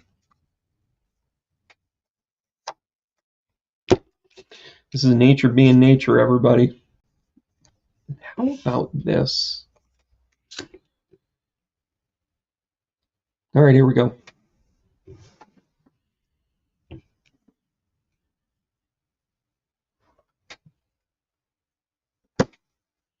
I'm going to pull out the Leo Marchetti to answer this stuff, but here we go. Good people of Florida, I got your back. This one's going to be a doozy. This one's going to punch us right in the mouth. It's going to be hard, and it's going to be really hard. The Two of Swords actually talks about the tough decisions that are kind of there. You see the water in the background. Do you stay? Do you go? Do you board? Do you ride it out? Whatever the case may be. You have the Moon, deception. There's other things that are going on here. This is going to be the perfect storm. The Nine of Pentacles is practically perfect in every way. This is going to hit a Category 5, guys. We can send all the energy we want. This is where it's kind of coming to. The Tower card hits because this is going to be sheer grade A disaster. I can't lie about the cards. I cannot change them. The moon, however, is the unintended consequence that maybe this isn't as bad as what it thinks. Maybe this is purposeful. Maybe this is the change that we need to see. We're hearing people type things like, hey, we no longer have insurance. Maybe this is a way of looking at this and going, damn it, why do we not have anything efficient here? Don't we have somebody that wanted to run the country running the state right now? Running that state right now? And don't you think that he can come up with a solution where everybody can kind of have coverage? Or is it because we have had such an influx of people?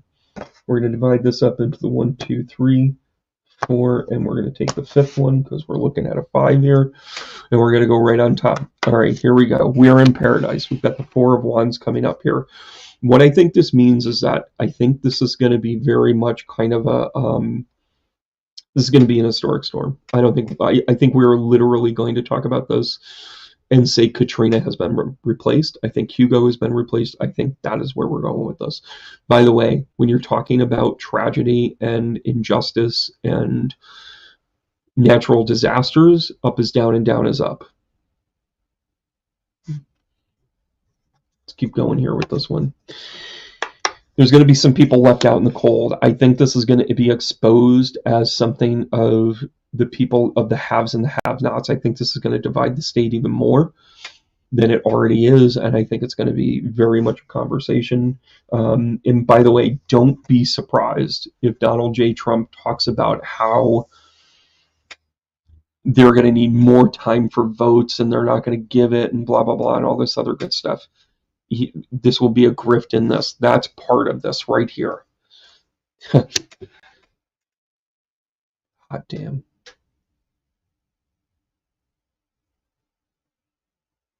Well, cards, why the hell would I celebrate a natural disaster?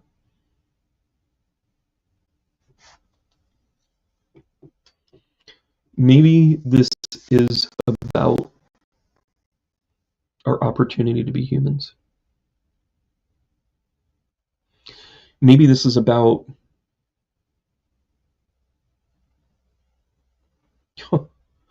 I get it. I freaking get it. Here we go. So the Tower is about something that's been a long time coming. In other words, there's been division. There has been things that we've been left out in the cold. Government. And by the way, government cannot be held responsible for this, but it also can't meddle in everything that we do anymore either. The moon is about the subconscious. And by the way, the moon shows up twice here. This is about the unforeseen things that we don't know that's coming, right? Maybe this makes it all fall apart so then we can reunify. Maybe this is neighbors helping neighbors. Maybe this is you saying to yourself, and by the way, be very smart about how you donate money. Yeah, Milton is an SOB. But I'm going to tell you this right now. Is a very necessary lesson. You may be going through it in your own life. If you're connected to Florida, this might be stuff that you're going through. And by the way, this is a widespread thing. This is bad news for Gina's mom. This is not Janet's going to be in 6 feet of water. That's not what this is. This is an overarching thing of the change that's going to come out of this. Because this Tower is somebody's going to say, this doesn't work. This ain't working. You know, somebody sent me a photograph of the Tampa Bay Hospital, the Tampa Hospital, being on an island at sea level. Who on the city planning board is that stupid? You know, if you learn, and by the way, it was built like 5 years ago, 4 years ago. This is post Katrina. This is post all the lessons of New Orleans, right? And we talk about how, you know, we rally and, you know, listen, the Tampa Bay Buccaneers could help out everybody because Lord knows they're not playing any football. Am I right or am I right? Thank you very much. Skull, we're 5-0. Anyways.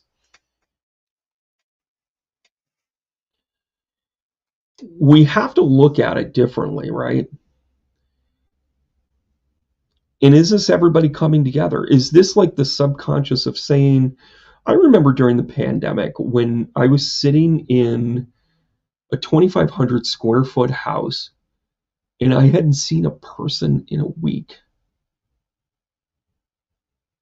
I was actually living in the office because one of the kids had COVID, and it was like, I'm just going to sack out here. I had a meditation space that we called the Buddha Room. I had a beautiful picture.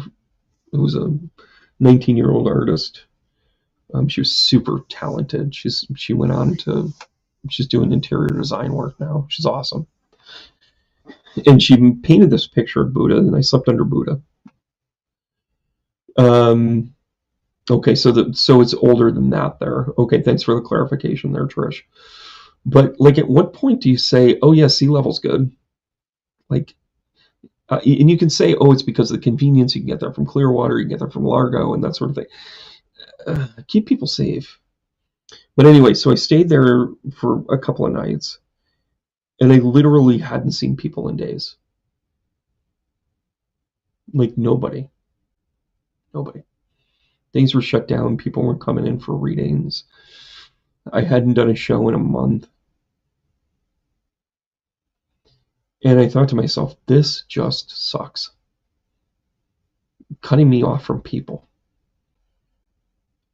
And then it went through the natural progression of, when you don't have business, you can't stay there. And I remember saying to myself, this is really giving me a different look on how the government helps. And they were talking about, here's some relief money, and here's the PPP loan. That was my favorite thing. Well, when you're a sole proprietor and you don't have 20 employees, you're not going to get jack squat. That was meant to be funneled to people, not whatever. So as a business, you get nothing. You can't even pay the rent, which is gut-wrenching and ego-busting. But then you're also in a position where you've got to pack everything up by yourself because you can't be around people. It's like sitting in an ER for an hour. I think the people of Florida and people that are being affected by the hurricanes are beginning to realize the value of their neighbor over the value of their government. I think that's what this is. And by the way, this isn't a knock on the Biden administration or the Trump administration or anything. What it is basically saying, know your role. We have a duly obligated moment to be a good neighbor, to be the human that we fucking brag about on Instagram. Go figure. And what are we doing? Yeah, we can donate money. Is that going to help? Absolutely. Can you go into Price Chopper in Hannaford and purchase, pay for bottles of water and what have you? Sure, you can do that. There's a lot of different things you can do. My son had his birthday this past weekend.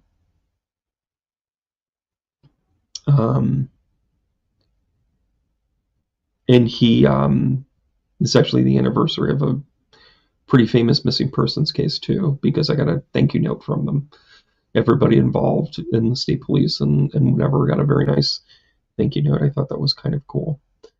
For helping find her daughter, their daughter. She was in a cabinette, not a cabin, Brandon. I only got a half right. Anyway, so I'm sitting there, and I don't know if you know this or not, but one of my guilty pleasures are those massage chairs when the kids are doing stuff. I'm like, yeah, I'm going to go over there and pay $7 and have somebody beat the crap out of my back. And it doesn't really do anything good, but I don't know. It's a status thing. It feels good for about 30 seconds. Then you're like, well, is this? Anyways, my impressions are spot on. And she told me that she was up from South Carolina, and thank goodness her daughter had moved up here 2 years earlier. She teaches Spanish. She's up in Vermont or somewhere or whatever. And she's like, thank goodness she was here because we had a place to go. And I said, what's going on? You and her husband came up, and she goes, oh no, my husband stayed. He volunteered for FEMA, and he's rolling up his sleeves. And she goes, I'm worried about him. I'm like, oh, okay, well, they don't make it, you're going to help out, you're going to do whatever. And then she goes, he's 71. As I'm sitting there, feel the need thing in my back, pushing it downward, going, does that feel good, Brandon? Is this a mechanical, like oasis for you? I'm sitting there going, here I am sitting in a massage chair, and her 71-year-old husband was down there moving sandbags. No, we all have a role. We all have an opportunity. But what do we do when we have that opportunity? I think this hurricane is going to give people an opportunity to shine, and I think it's going to come from unlikely sources. I think it's going to come from unlikely positions. And listen, I know my demographics, right? Oh wow, 8 hours to cross Alligator Alley, man. Yeah, the Celestine Prophecy. It's one of the first books somebody ever pushed on me. I read some of it. I read The Artist Way, though. But we have an impact. That's my point to this. We have an impact when we go there. We have an impact when we present the best intention in knowing our role. I remember when I was stopped to go down to 9/11, I wanted to do cleanup. I didn't know what else to do. And somebody stopped me, and thank goodness they did, because I would have gotten sick. I absolutely would have gotten sick. Because I don't do anything half-assed. I had been exhausted. I had been breathing in fumes. I wasn't properly trained. It's not a time for stupidity, right? I think this is going to be an opportunity for people to really shine. And I do think, although I have a belief in where our government can help us, I don't think it's their responsibility solely to do this. I think we are going to maybe this is a test of the Aquarian age. Maybe this hurricane, maybe this, I will tell you, this election is definitely a test of the Aquarian age. And I know my demographics. I started to say that. I know that this group is very pro-Harris. I know that. I know that it is very easy to just look at the choice and go, hello? Like, if you were taken from 10 years ago and put in a time machine to this, you'd have said, how is he even in the race? Like, Access Hollywood videotape should have kind of done it in. But anyways, I digress. But we didn't see a standard shift happening. That standard shift, we're sitting there like deer in a headlight, and now we're starting to realize it's because we're also being called to up our game. The dastardly stuff is going to happen, and it's going to get more dastardly. There is going to be stunts pulled in the next 40 days that you haven't even dreamed of. I am telling you. You're going to hear about pardons that were done 4 years ago. You are going to hear about nonsense about how courts are going to be divided and therefore they can't move forward. You're going to hear about people, getting paid off and quid pro quos and all of this other stuff. And it's just going to be one moment after another that just pokes you and says, it's broken, it's broken, it's broken. You know what's not broken? When you help Gina's mom because her daughter's up in New York. You know what's not wrong? When you reach out to your friend Kevin to make sure he's okay. You know what's not wrong? When you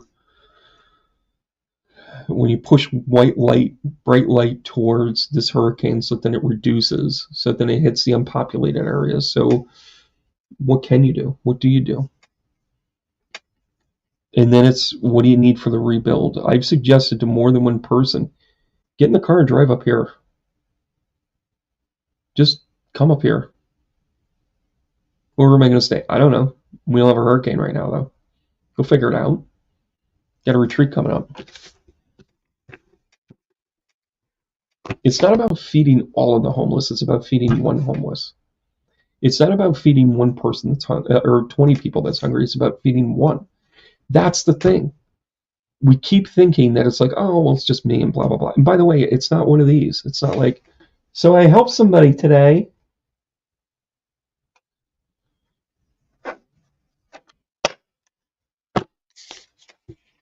By the way, after Election Day, I have to do something very personal. In my city ward, there's someone that has gained a tremendous amount of popularity. and she, for some shenanigan reasons, became a candidate, and thinks she's going to represent the city without knowing what the city's about. And I'm supposed to be her wake-up call, because Hot Girl Summer's almost over, and we have to do some real politicking now. And government is hard. It's more than just a bi-weekly meeting. There are rules, there are exchanges, there is history you need to know.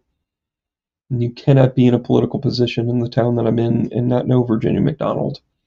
Sorry. Lessons are going to come hard. And the reason why I'm preparing you guys for this, it's going to be a good watch. But it's about being qualified. It's not, it's going back to all of the things that Martin Luther King talked about.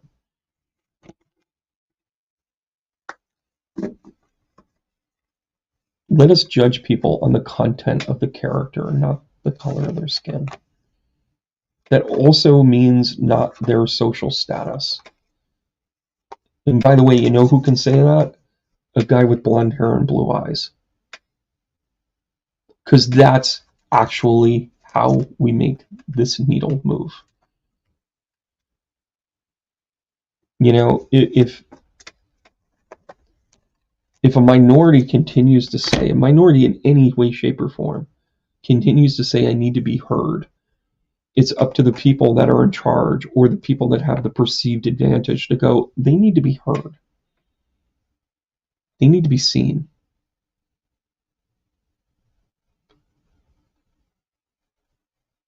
You're dealing with an energy that needs to shift, and we felt it. By the way, isn't it awesome that Beetlejuice has come out? I haven't seen it yet. I will. And by the way, those of you that see some nuggets of things, you might not be able to see it from this angle. Oh yeah, it's right there. It's right over my shoulder, right over the microphone. I have the handbook for the recently deceased, so I'm a big fan of the movie. Just haven't seen the second one yet. Isn't it great that it is the ninth brightest star in the sky? What is 9? Spiritual evolution, an upgrade. And here we are reminding ourselves, Beetlejuice, Beetlejuice, Beetlejuice. He's here. I'm just kidding. All right, guys. Safety to everybody down in Florida. Continued recovery in Carolinas and Georgia, Tennessee. And by the way, that's all the places I went on tour. Right? Meanwhile, Texas is like, hell no. Keep that stuff to yourself, B. Sorry. Listen, you can't hang out with a prophet and be pissed when he's right. All right, guys. Yeah, the Jews lose, baby. By the way, I do pretty mean Michael Keaton. And by the way, I can do all of Michael Keaton's. I'm Batman. I can do any of Michael Keaton. 220, 222, whatever it takes. Mr. Mom's still one of my favorites. We come in from the east and we go out to the west. It is that simple, Jack. I love that movie too. And after the kid, one of my favorites. So you see those things. This is why movies are so important. My sisters and I still, we just have pieces of, you sit around, you're watching TV with, we're in that generation. We're watching syndicated, TV and Golden Girls and Beetlejuice and whatever. And Mr. Mom, the scene where the kid finally gives up the whoopee and he hands it to him, it is so Oscar worthy when he turns to him and says, "May I have a moment to myself, please?" My sisters and I still riff on that. Any time somebody steals the last roll, at the dinner table, we see each other 3 times a year total, when we're all together in those situations. But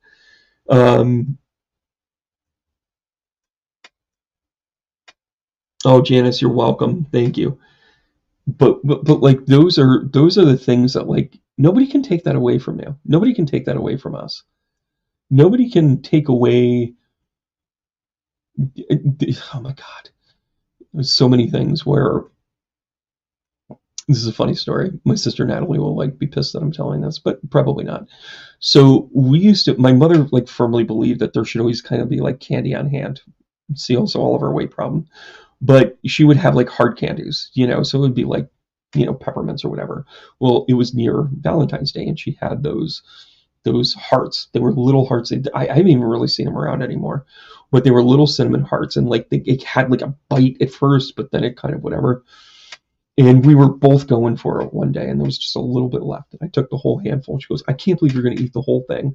And I throw it all in my mouth. She goes, "You son of a, you and I can't believe you." And do I not pepper her and spit all of them all over, hit her in the face and all over, and it's hitting and it's banging and blah, blah, blah. My mom comes home and we just end up laughing. Like it was just, she was mad, but she was also like, haha, this is funny. This is a moment of greatness. Like she knows greatness when she sees it, right? And it was just hysterical. My mom comes in and she's like, oh, there's some red hots on the floor. And she looks at my sister, and my sister has a whole bunch of red dots on her face. She thought she had malaria or whatever. My mom died. I mean, this is pre-WebMD, so my mom made up a lot of shit. She read it in textbook once. So she had like old school WebMD, like 20 years of education or education 20 years ago, and she was trying to pull it together. Anyways, we love her anyways. So she's got all these dots, and Natalie's like, I'm going to the emergency room because you spit red hots all over me.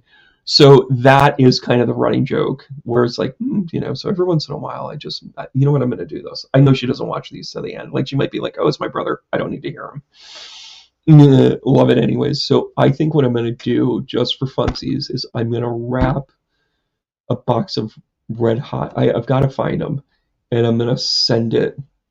I'm going to send it to her so she unwraps it and say so sorry, but I picked these up off the floor and I kept them all these years or something like that. Or maybe I'll lick all of them. I'm just a borderline asshole personality. It's not narcissism, it's asshole.